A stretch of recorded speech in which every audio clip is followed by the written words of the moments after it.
Le moment fatidique de l'affrontement intellectuel a sonné. Notre célèbre quiz qui oppose deux des plus beaux esprits d'Europe 1, Stéphane Bern et Clémentine Portier-Keltenbach. Clémentine, je ne vous pose pas la question, la vivacité se lit dans votre regard. Stéphane, vous, est-ce que vos neurones sont prêts? Tout est prêt, il n'y a plus qu'à décongeler. Parfait, jouons à Bern to be alive. La décongélation s'est bien passée. Cet extrait. Les neurones sont prêts. Nous pouvons y aller, Stéphane. Première question pour vous. 19 septembre 1783. On le sait, vous le savez en tout cas, Stéphane, un mouton, un canard et un coq sont les premiers êtres de l'histoire de l'humanité à s'envoler dans les airs dans un panier en osier devant Louis XVI et la famille royale. Ils vont aller à 600 mètres d'altitude. Ils atterrissent dans le bois de Vaucresson. Ils sont récupérés vivants, mais seront cuisinés le soir même. Vrai ou faux? Ah là là, Pilâtre du Rosier. Est-ce qu'ils seront cuisinés? Je ne sache pas qu'ils Je aient crois été pas, cuisinés. je crois Je suppose, pas, non. Stéphane, que comme on connaît a bien dû- cette anecdote, on l'aurait vu passer avec cette histoire-là. Ouais. On n'a pas sacrifié les premiers hôtes de l'air.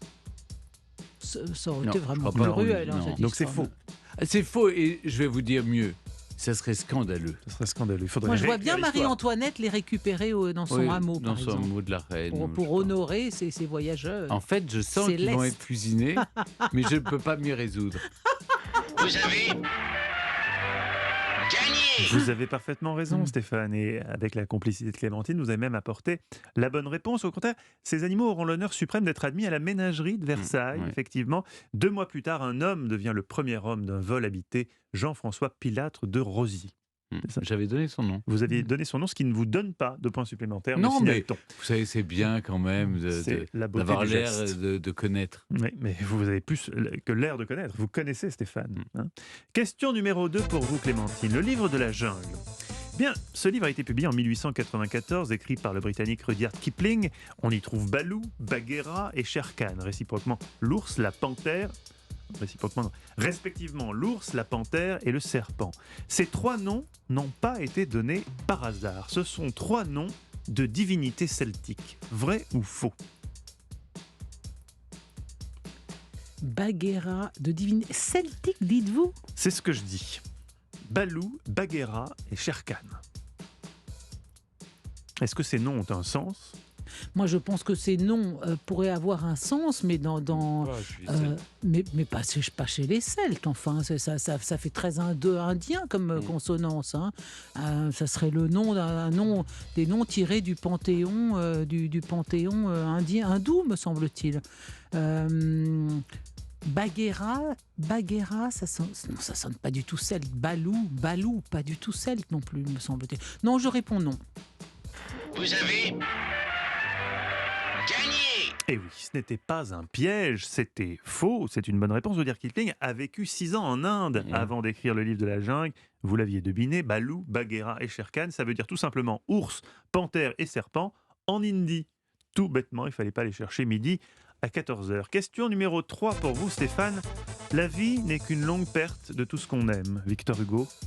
On ne guérit d'une souffrance qu'à condition de l'éprouver pleinement. Marcel Proust. Voici 2 auteurs majeurs de la littérature française avec une certaine joie de vivre et qui avaient un point commun, celui de faire des phrases à rallonge. Qui des deux a le record de la phrase la plus longue? Hugo dans Les Misérables ou Proust dans Sodome et Gomorrhe? Intéressant. A priori, question. je dirais Proust dans Sodome et Gomorre, mais je suis sûr qu'il y a un piège. Pas forcément. Est-ce que vous connaissez cette phrase? Si vous nous dites la phrase, Ah, vous écoute, avez quand même. 30 points. Je l'ai lu 100 fois et Quand notre même, ami Stéphane Franck Ferrand là, enfin, nous l'a lu 25 fois. le champion toute Je dirais catégorie. Ouais. Marcel Proust. Vous avez Et gagné. c'est une bonne réponse, une phrase de 856 mots dans Sodome et Gomorre, alors que Victor Hugo la phrase de Victor Hugo ne fait que 823 mots. Oh là Dans Les Misérables, c'est déjà pas mal quand même, hein. On est quand même pas loin, on est à touche-touche. Question numéro 4 pour vous, Clémentine Portier-Keltenbach. Vous l'espériez, la voici, une question sur le Titanic. En 1945, un autre drame maritime a été 3 fois plus meurtrier que le Titanic. C'était le naufrage du paquebot allemand Wilhelm Gustloff, du nom d'un militant nazi. Vrai ou faux? En 1945, Wilhelm Gustloff. Wilhelm Gustloff, du nom Gustloff. d'un militant nazi. Est-ce vrai ou faux? C'est le nom qui m'intrigue. Un drame qui aurait été 3 fois plus meurtrier que le Titanic. Oui, mais il y a eu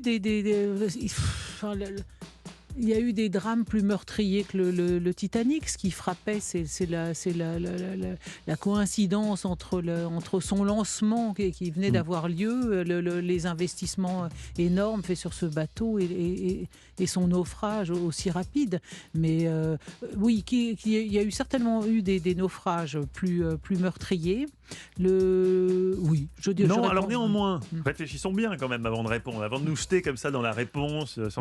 La question ne porte pas tant sur le nom de ce bateau, mais sur le drame qui aurait été 3 fois plus meurtrier que le Titanic. 3 fois plus meurtrier, il y aurait donc eu 3 à 4 000 morts. C'est ce qui est quand même beaucoup, effectivement.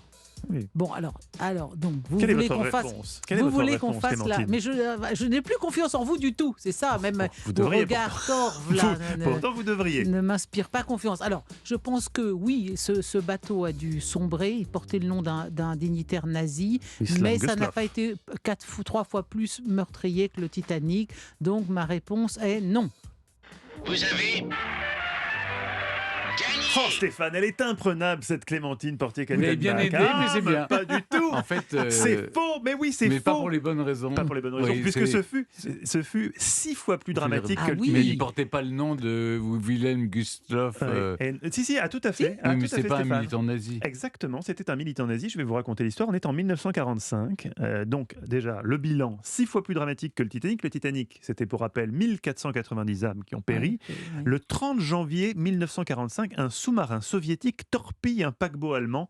9000 morts. Mais on est en 45, à côté des millions de morts de la Seconde Guerre mondiale, c'est passé un peu inaperçu. Heureusement qu'Historiquement Vôtre est là pour se souvenir des morts du Wilhelm Gustloff. Et nous sommes face à la question numéro 5. Je rappelle. Oui, que Je c'est réponds par un voté. chiffre cette fois. J'ai Oui. pas On me a faire le avoir. droit, On a le lancer droit de un donner chiffre. le numéro. Exactement. Voilà. L'idée est d'être le plus rapide possible. Érostrate a vraisemblablement vécu en 356 avant Jésus-Christ. Il est celui qui a mis le feu au célèbre temple d'Artémis à Éphèse, un édifice qui fait partie des 7 merveilles du monde antique. Mais pourquoi a-t-il mis le feu? Pour être célèbre? Pour dégager la vue, car depuis sa maison, il voulait voir la montagne du Bubuldag? Parce que le temple était à la gloire d'Artémis, dieu de la chasse, et il considérait que les chasseurs étaient de gros beaufs avinés, incapables de faire la différence entre une biche et un cycliste. Mais que faire? Que faire? Une double bonne réponse simultanée? Que faire? Une double victoire.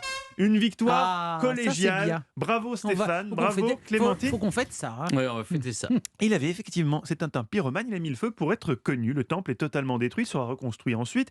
Après avoir été torturé, Érostrate avoue, il voulait juste être connu. Les Éphésiens interdisent alors que son nom soit cité dans Historiquement Vôtre. Nous bravons cet interdit. Désolé les gars, belle double victoire aujourd'hui dans Historiquement Vôtre.